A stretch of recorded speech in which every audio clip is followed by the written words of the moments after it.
All right, we're about to take a little journey together, all the way from the very poorest people on our planet to the very richest. We're going to use real data to see how people actually live, and I have a feeling that what we find might just completely flip what you think you know about the world. So, let's dive right in. But first, let's start with a quick quiz, and I'll bet you won't get this right. Seriously, fewer than 2% of people do. So, first question. Where does the vast majority of humanity live? Is it in low, middle, or high-income countries? Go ahead, pick one. And for question two, since the year 2000, has that gap between the world's richest and poorest people gotten bigger, stayed about the same, or has it actually gotten smaller? Okay, got your answers? Lock them in. We'll come back to them, I promise. So, our journey starts at the absolute bottom of the global income ladder. According to the World Bank, the country with the lowest GDP per capita is Burundi, right in the heart of Africa. Let's take a look at what everyday life is like there. Here, the median wage is just $1.80 a day. Think about that. Families tend to be large, with women having around 5 children on average. And tragically, about 5% of those kids won't live to see their fifth birthday. For the most part, people are farmers, living in rural homes, often made of mud bricks, and they don't have electricity. All the light and all the cooking, it comes from an open fire. That's the reality for about 3.6% of the world's population. But what happens when we take just one single step up that ladder? Let's jump over to a country like Bangladesh and see how things change. Okay, so check this out. In Bangladesh, the median daily wage more than doubles to almost $5. Family sizes are basically cut in half. And here's what's absolutely wild. Over 99% of households have electricity. Now get this, back in 1970s Portugal, a high-income European country, only 64% had electricity. So in some very real ways, Bangladesh today is more developed than my parents' Portugal was. I mean, this is an incredible leap forward. You go from having no electricity at all to near universal access.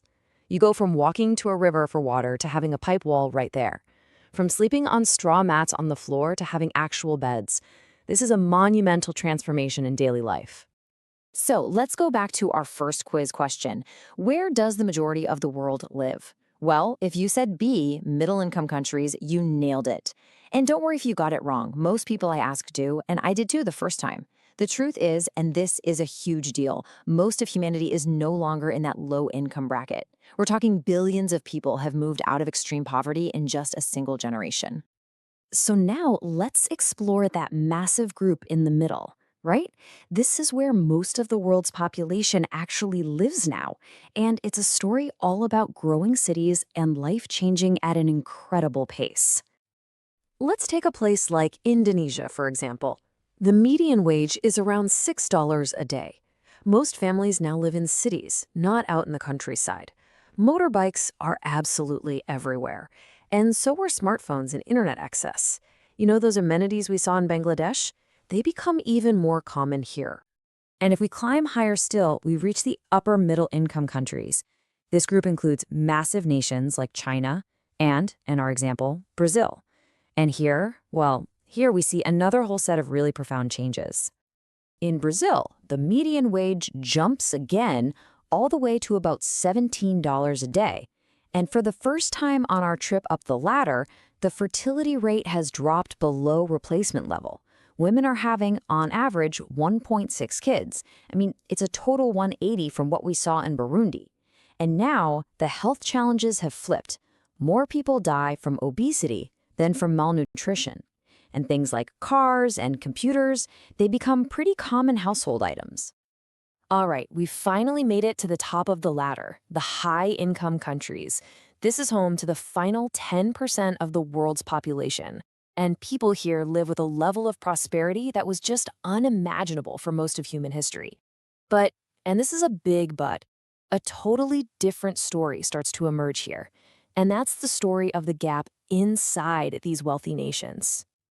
To really get this, we gotta look at something called the elephant curve.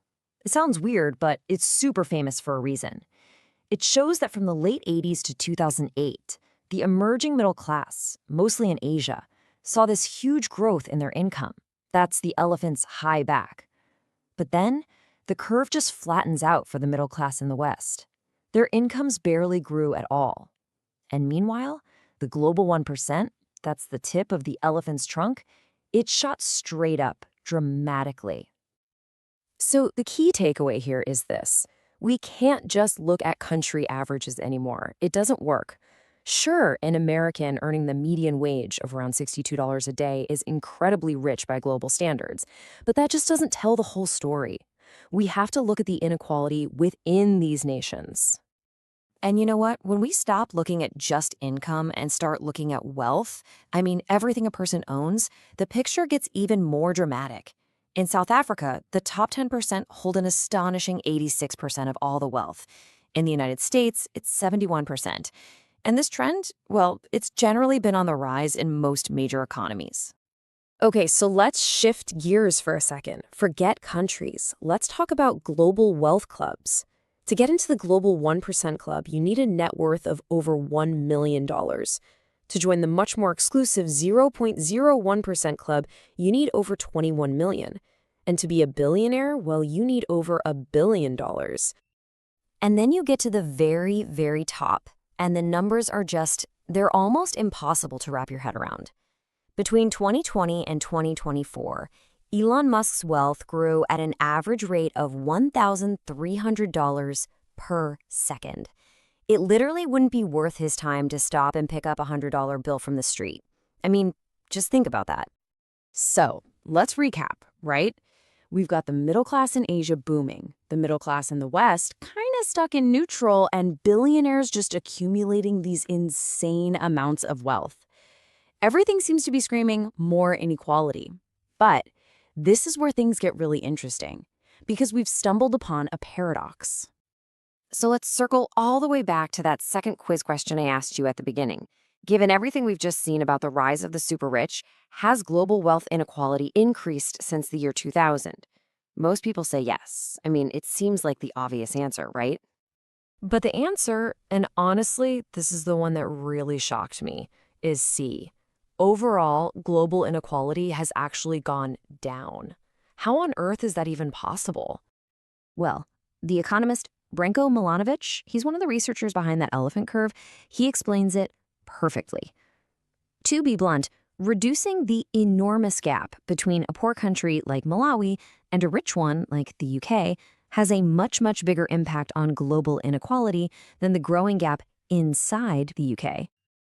And that right there, that just paints the whole picture so perfectly. In 1990, the world was pretty much split into two camps, the poor and the rich. But over the last 30 years or so, billions of people have climbed out of poverty, creating this one giant global middle. The gap between countries has shrunk faster than the gap within them has grown. And all of this leaves me with one final question. Why do so many of us, and hey, I'm including myself here, have a picture of the world in our heads that is just so out of date? Maybe the most important gap we need to close isn't the one between rich and poor after all, but the one between our own perception